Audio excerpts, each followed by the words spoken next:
Hi guys, in today's video I'm showing you how can you change your own voiceover into AI using DupDub Studio. The first thing is log in with your Google account in Studio. And here you will see different options like AI voiceover, AI avatar. And on the third number you will see the option instant voice cloning. Click on it.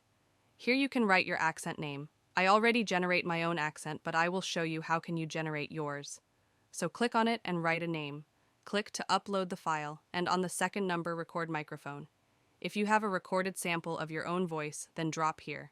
You can also record your voice here, tapping on this. I already record a sample of my voice, so I'm uploading. My file is uploaded, and let me play it. Hi guys, in this video I will be explaining that how to enable dark mode in Telegram app.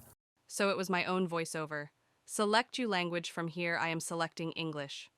Type here and select accent. I want American accent.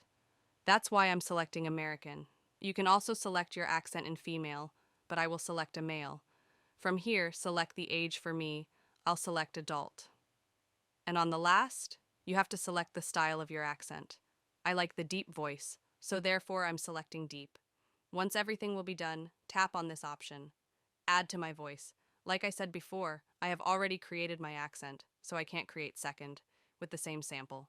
Accept the policy of Studio, and then tap here, Add to my voice. When you will tap on the option, Add to my voice, you will move to the voiceover section.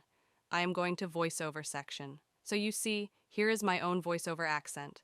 Now paste the script and tap on this option, play. Guys, in today's video we will explain about the basic usage of Google Sheet.